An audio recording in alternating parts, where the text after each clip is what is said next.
Salve rapaziada, passando no começo para agradecer os 100 inscritos, valeu por fazerem parte no início do canal. Caloteiro com cara de polegar chamado pai, quer me levar até ao altar. Desculpe pelo longo post, mas uma vez que comecei, não consegui me conter. Coisas importantes a saber para esta história. Tenho 27 anos mulher, a irmã tem 23. A mãe tem 53 e o pai tem 51. O ódio pelo meu pai é profundo. É algo com que tenho lidado desde que era jovem e não consigo deixar passar. Minha irmã e eu temos um apelido fofo para ele, que é doador de esperma. Agora, por onde eu começo? Quando eu era pequena, ele costumava se envolver na minha vida até que minha irmã nasceu. Então ele se cansou de mim e concentrou toda a sua atenção nela, o que aprendi aos 4 anos. Quando ela superou sua fase de criança, a mesma coisa aconteceu com ela. Crescendo, ele nunca fez parte de nossas vidas. Ele não conhecia nossos gostos e desgostos, interesses, quem são nossos amigos. Ele era um homem caloteiro, que dormia o dia todo e ia trabalhar à noite. Ele nunca trouxe nenhuma renda para casa, então dependíamos de minha mãe para trazer comida para a mesa.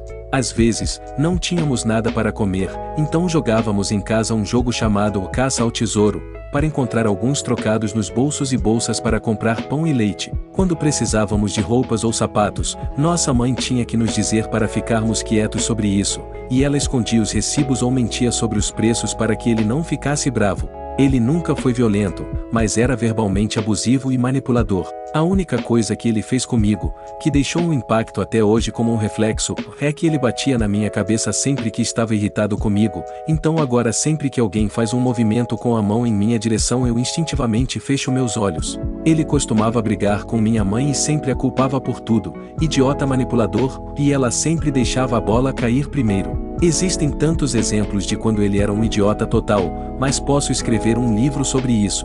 Deixe-me passar para o clímax. Desde os 12 anos, desconfiei que ele estava traindo minha mãe. Quando conseguiu um emprego normal, ele alegou que também conseguiu um trabalho paralelo à noite em um bar. Lembro-me de ficar acordado à noite com minha irmã e ouvir enquanto ele se esgueirava para dentro de casa. Às vezes ele ia ao nosso quarto e pegava nosso perfume infantil frutado para colocar em si mesmo porque cheirava bem.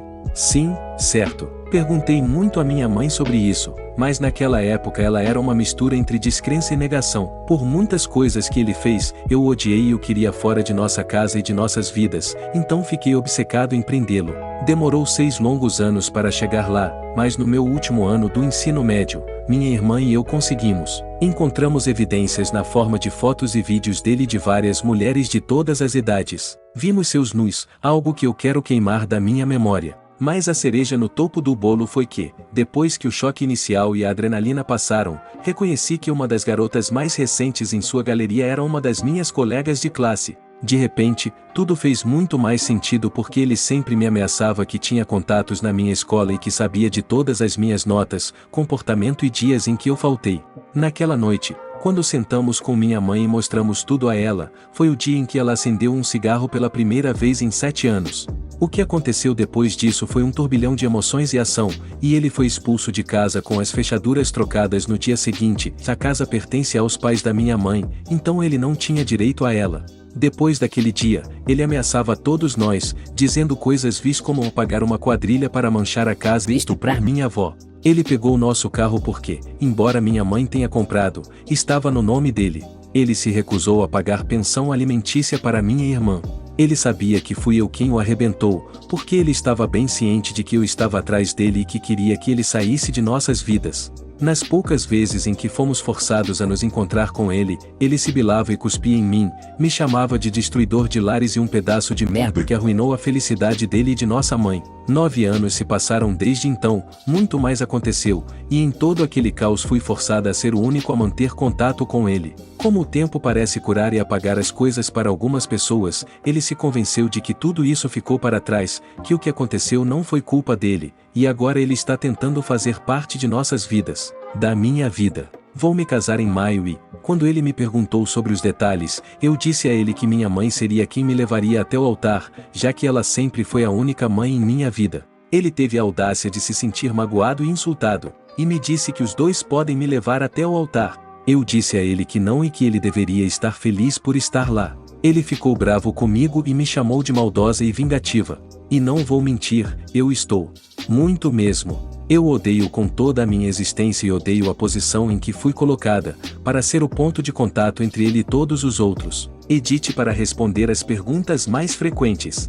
Pouco depois de chutarmos o lixo para fora e eles iniciarem o processo de divórcio, minha mãe foi diagnosticada com câncer de mama. Era como se a vida estivesse nos dando mais um tapa na cara. Estávamos com muito medo e minha mãe pressionava minha irmã e eu a mantermos contato com ele, porque o futuro era incerto. Eu sempre fui tão vulnerável quando se trata de minha mãe, ir à terapia por isso e outras coisas óbvias, então dizer não a ela não era uma opção na época. Como minha irmãzinha estava na adolescência e muito deprimida, vesti a calça do meu irmão mais velho e decidi ser aquela ponte. Isso foi um grande erro. Felizmente, minha mãe está livre do câncer agora, mas o estrago já foi feito. No começo, ele entrava em contato comigo para perguntar como está a mãe, como está a irmã blá blá. Então ele insistiria que nos encontrássemos para que ele pudesse me interrogar para obter mais informações. Pelo bem da minha mãe, fiquei com medo de dizer não porque não queria dar mais estresse a ela. Ele é manipulador e sabe como apertar meus botões, e acredite, ele ainda faz isso até hoje. Já se passaram anos e a cada 2 meses, assim como ele nem passa pela minha cabeça, ele ligava e ligava, me mandava spam de mensagens até eu responder. Obrigada a todos por me lembrarem que sou, de fato, uma adulta e que já é hora de resolver o problema com minhas próprias mãos. Não vou mentir, é tão difícil para mim porque sou atormentada por pensamentos de ser uma pessoa má egoísta, uma decepção. Também vou conversar mais com meu terapeuta sobre isso porque, obviamente, não superei toda essa merda. Se ela fosse você, convidaria o pai para ir ao casamento? A mãe dele me ama demais. Minha ex-mulher me traiu e foi morar com um cara. Eu não o conheço, nem nunca o encontrei. Mas minha filha ama a mãe dele, April. Por isso, trocamos números para que minha filha possa falar com April quando ela não estiver com a mãe dela. Bem, alguns meses atrás, April e eu começamos a enviar mensagens de texto. Não é nada romântico, nem um pouco. Apenas como uma forma de desabafar sobre a porcaria irritante que minha ex-esposa faz, que se mudou para a casa dela. Sim, o homem de minha ex-esposa mora com a mãe. Não o estou envergonhando por isso. Ultimamente, o desabafo de April mudou mais para a merda que seu filho tem feito. Ela afirma que ele é um bêbado, maconheiro, preguiçoso e caloteiro. Eu poderia continuar, mas vamos manter essa linha. April sempre foi muito elogiosa comigo. Sempre que a gente se vê, ela sempre me dá um abraço bem apertado e gosta de segurar no meu braço. Bem, ontem ela me convidou para beber e acha que sou um homem muito bonito. Então devo foder a mãe do namorado da minha ex-esposa? Só não machuque April, ela parece ser uma boa mulher. Usar cinicamente April para vingança pode prejudicar o relacionamento dela com sua filha, que provavelmente se beneficia do amor e apoio de April. Apenas seja gentil com April. Por outro lado, namorar sinceramente com April pode ser a única maneira de mantê-la na vida de sua filha depois que o relacionamento de sua ex-esposa implodir. Definitivamente, seja gentil com April. Leve-a para sair, não apenas transe com ela, mude-se para casa, case-se com ela. Torne-se o padrasto do novo namorado de sua ex-esposa, expulse-o de casa. Estabeleça seu domínio alfa e comece um podcast. O que vocês acharam das respostas desse post? Acharam absurdas ou não? Sua opinião é muito importante. Muito obrigado a você que chegou até aqui. Não esqueça de deixar o gostei e se inscrever. Isso nos ajuda muito. Aproveite e veja nossos outros vídeos.